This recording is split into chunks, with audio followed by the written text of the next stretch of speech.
Air Force Base, even now, is pretty much the focal point for pressure suit technology and pressure suit maintenance. The fellow that runs it out there is a civilian, and he's been working pressure suits for approximately 50 years. He was one of the folks that launched Scary Powers back in 1950 when he was shot down in the out of Pakistan. He's been doing that for a long time. He's going to try to throw the helmet on here. For all of you, a little history lesson. Back, I believe it was 1962. They thought that the U-2 was invulnerable to Russian surface-to-air missiles, and Gary Powers found out the hard way that this airplane only has he got shot down, and that really accelerated the pace of the Cold War. Michelle, you look so comfortable in that. How are you doing in there? Oh, there you go. You ready to go take a flight around once around Oshkosh here with us? You got to jog around the West Grand Points first. Ever flown there?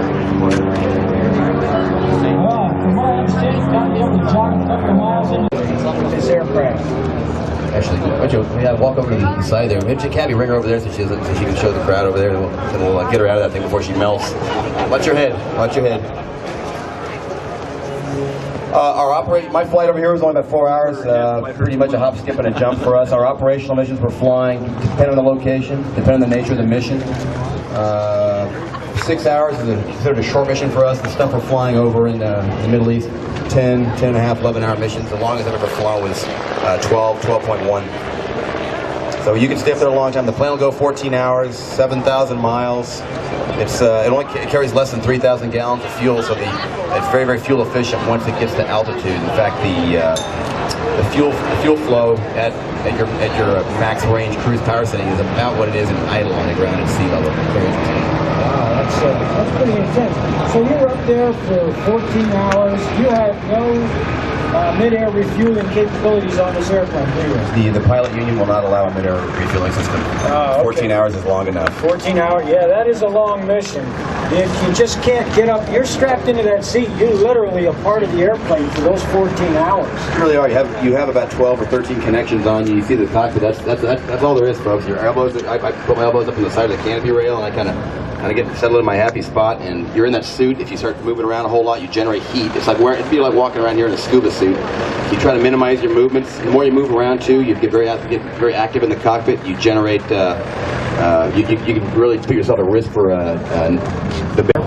Yeah, it really is. In fact, I'm going to walk back over to the right side of the aircraft over here.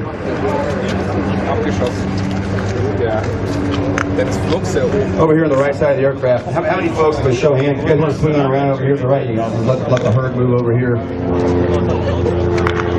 With a show of hands, how many folks out here are pilot students or rated pilots of any kind? How many of y'all have tailwheel time? A lot of you, the tailwheel guys, actually right at home with a lot of the flight characteristics with the aircraft. The bicycle landing gear, a little bit unusual, but it is a tail dragger.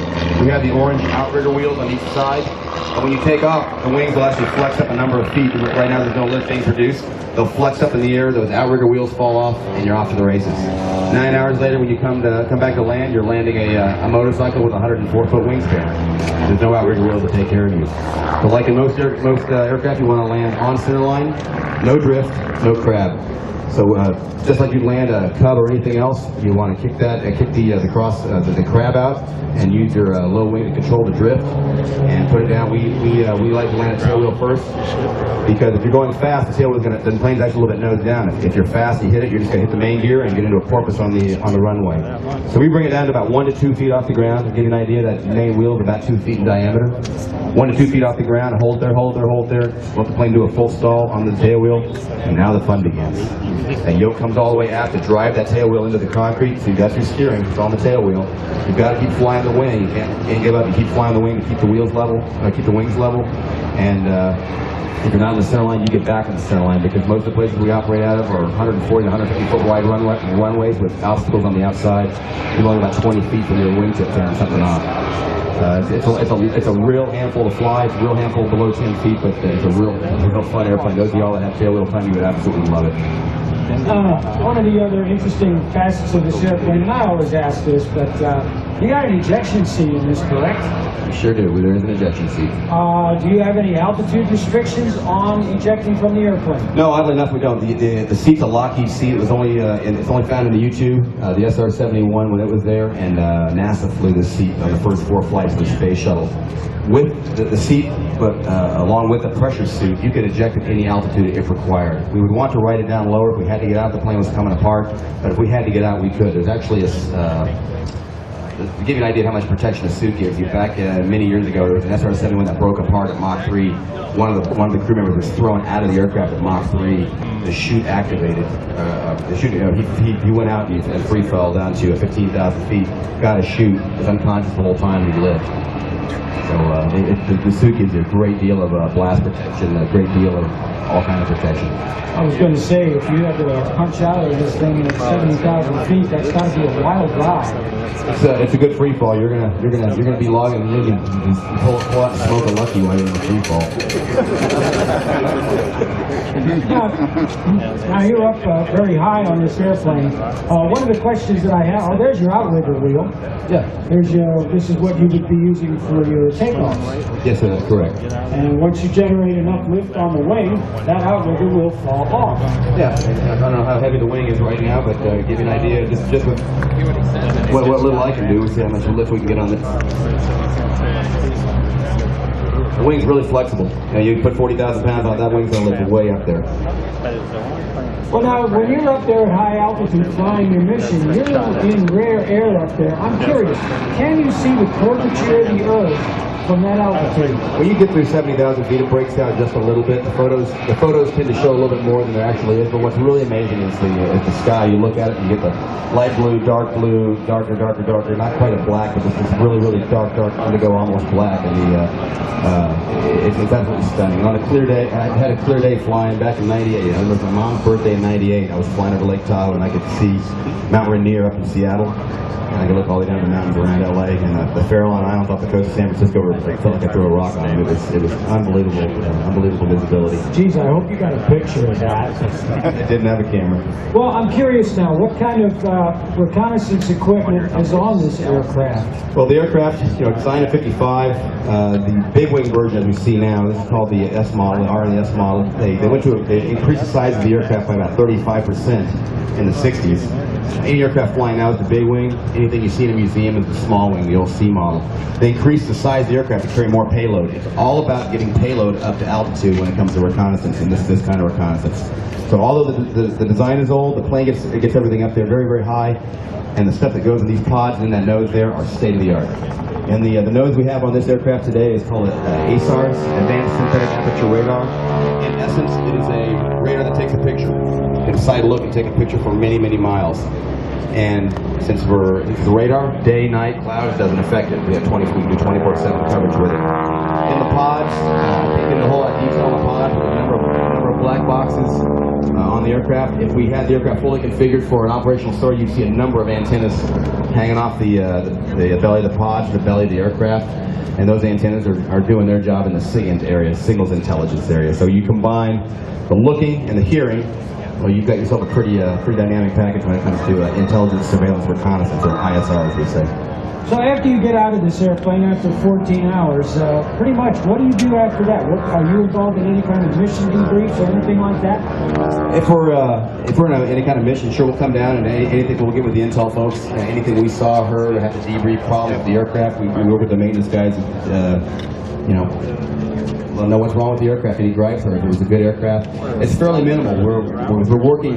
We have a data link on the aircraft, and we are working real time with the folks at maybe 6,000 to 7,000 miles away in one of the ground stations. So we're talking to them.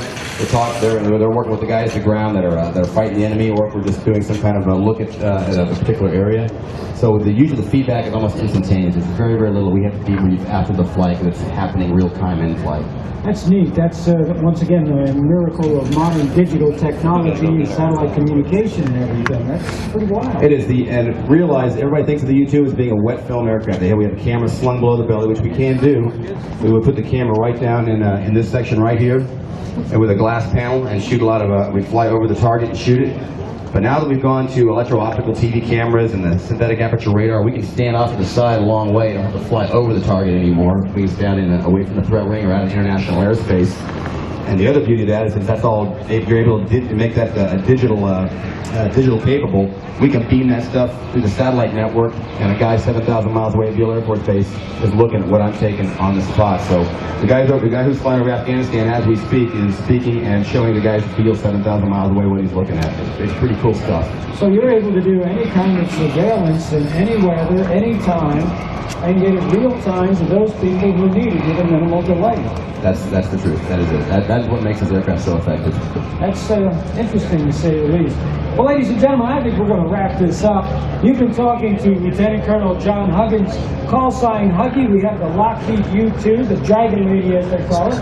He's got over 2,000 hours in this aircraft. Ladies and gentlemen, she's a part of our fearsome fighting forces that are helping to keep all of us safe and free in America here today. So how about a big round of applause for all of our active military? Hey, please come by and say hi to the maintenance guys here, my TSD guys, the guys in the camouflage outfit. Those guys are really doing hard work. Come say hi to them. Thanks very much. Have a good day. And ladies and gentlemen, with any degree of luck, we are going to replay this interview on EAA Radio. You can hear us at AM 1210. You can catch us on 100.7 FM. And also, we're streaming live right this very minute over the internet, World Wide Web. You might want to check out airventure.org.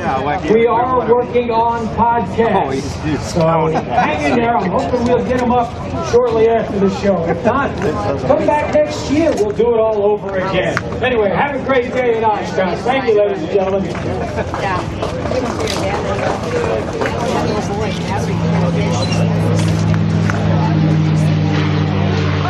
sorry.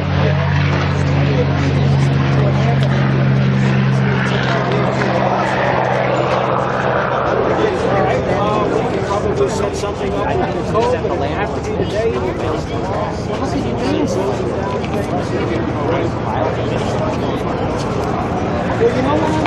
No, that's why I want to.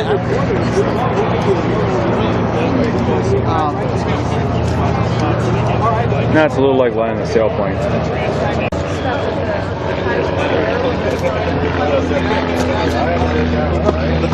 It's interesting.